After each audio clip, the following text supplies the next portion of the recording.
Mesdames et messieurs, que la paix et le salut d'Allah soient sur vous. Merci à vous de nous joindre dans ce programme 10 jours pour comprendre la finance islamique. Après les deux interventions des jours précédents que nous avons effectuées, nous allons plonger sur notre aspect ce jour. Nous parlerons de la notion des risques partagés, la notion de Mudaraba et Musharaka. Et à cet effet, nous allons échanger avec notre traditionnel invité, vous le savez très bien, Imam Mohamed Ali Bayro, juriste consulte et expert en finance islamique. Imam, assalamu alaikum wa rahmatullahi wa barakatuh. Bismillah ar-Rahman ar-Rahim, alhamdulillah rabbil alamin, wa salatu wa salamu ala ashraf al-anbiya wal mursalin, Muhammad ibn Abdullah wa ala alihi wa sahbihi ajmin wa ba'd. Évidemment, mon frère Khalid, le Mudaraba, c'est un investissement, c'est un partenariat d'investissement dans lequel la banque, n'est-ce pas, amène la totalité des capitaux, n'est-ce pas, pour pouvoir financer le projet d'un client lambda qui amène, n'est-ce pas, un projet bien défini et qui aimerait être accompagné. Généralement, ce produit de la finance islamique nécessite ce qu'on appelle une expertise de la banque qui doit savoir exactement le projet, il porte dans quoi, il faut carrément s'y imprégner, elle est vraiment participative, comme on le dit. Et dans ce système, dans ce partenariat, c'est la banque qui amène les capitaux en sa totalité et qui supporte également, dans ce cas-là, la totalité n'est-ce pas, des charges. Au cas où s'il y a un accident involontaire qui se pose, c'est la banque qui supporte totalement, n'est-ce pas, les pertes à ce niveau dans le cas de Mudaraba. Si c'est que ce n'est pas le Mudarib, c'est-à-dire le partenaire qui a fait l'erreur, n'est-ce pas, dans la réalisation du projet. Ici, les bénéfices seront partagés, n'est-ce pas, à commun accord, en fonction, n'est-ce pas, de l'entente, n'est-ce pas, au prorata, comme on le dit, n'est-ce pas, entre la banque, n'est-ce pas, et le client. Parce que le client, ici, ou voir celui qui exécute le projet, participe avec son effort, tant intellectuel que sur le plan physique, et la banque est celle qui vient avec l'investissement pour pouvoir faciliter la réalisation. C'est comme pareil aujourd'hui, si on prend sur le plan pratique, une personne qui veut, par exemple, ouvrir une supérette ou bien qui veut ouvrir une boutique, n'est-ce pas, lambda, la banque, n'est-ce pas, peut financer, n'est-ce pas, l'ouverture de la boutique en Mudaraba, c'est-à-dire elle met de l'argent, on ouvre la boutique, on achète l'agroalimentaire et tout ce qui s'y accompagne pour pouvoir réaliser, n'est-ce pas, le projet.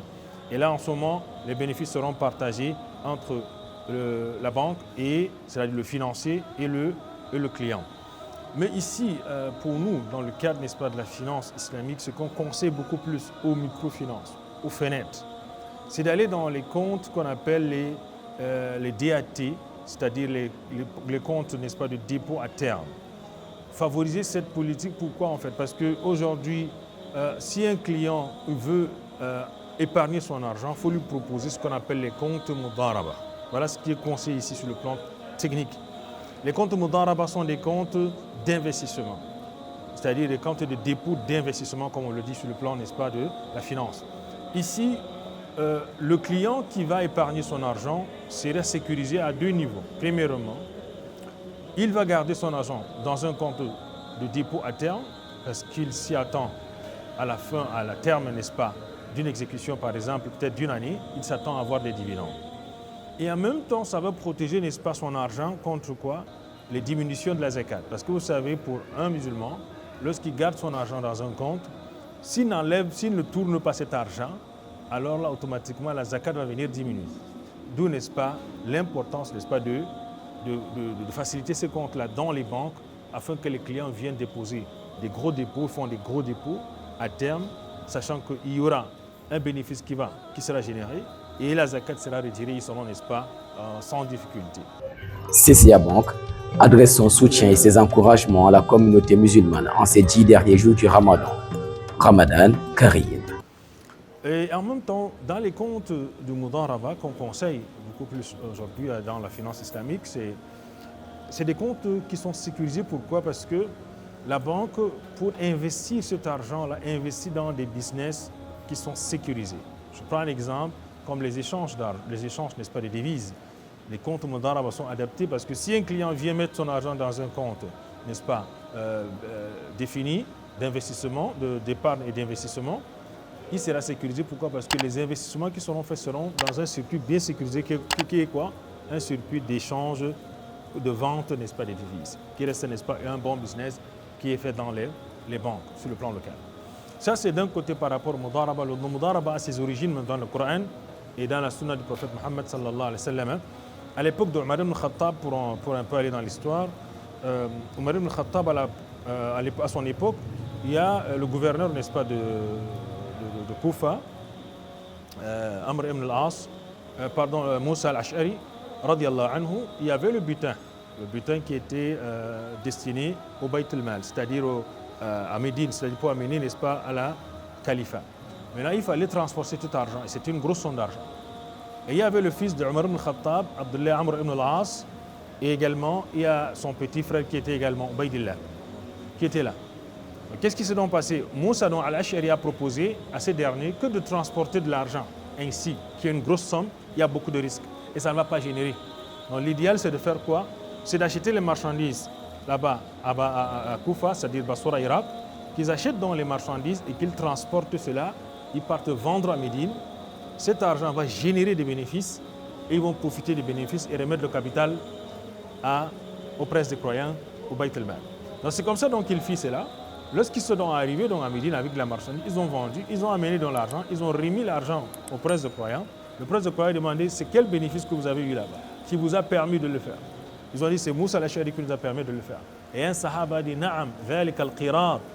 Voilà le qirat, le mudaraba, parce que c'est aussi le nom de mudaraba, sur le plan juridique, on appelle ça aussi qirat. Voilà le qirat qui a été pratiqué à l'époque du prophète sallallahu alayhi wa sallam.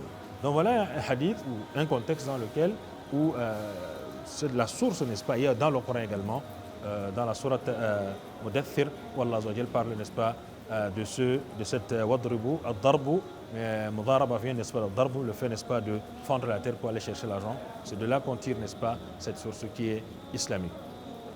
Ainsi donc, nous avons parlé, n'est-ce pas, de mudaraba. On continue, n'est-ce pas, avec le modèle de musharaka, qui est également un partenariat d'investissement, où la banque va en partenariat avec le client qui amène son projet. Le musharaka, comme ça vient de sharaka, c'est un partenariat, n'est-ce pas, gagnant-gagnant. Musharaka peut être dégressif, c'est-à-dire pour les cas, n'est-ce pas, de certains projets, par exemple comme les marchés publics et autres. Ça reste, n'est-ce pas, un des produits les plus prisés, n'est-ce pas, dans les cas de marché public où une personne a un marché, il a un fonds, un petit fonds de démarrage, mais il lui faut encore un appui. Et il peut donc venir voir la banque qui peut l'accompagner en partenariat.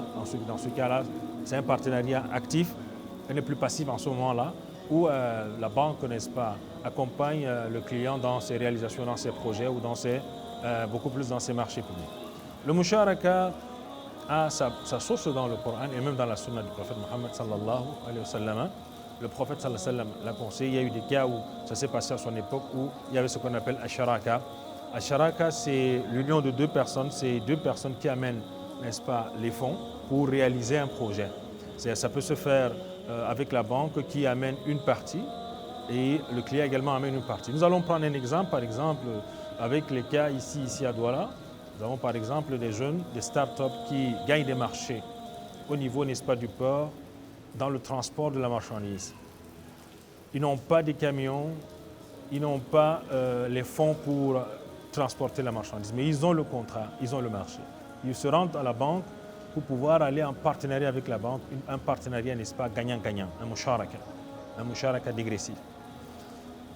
Le client, n'est-ce pas, la banque accompagne le client avec un montant bien défini, sachant que le compte sera logé dans la banque. C'est-à-dire le contrat est d'abord la garantie, n'est-ce pas, efficace de la banque, parce que le virement, les paiements seront faits par une entreprise internationale qui est connue.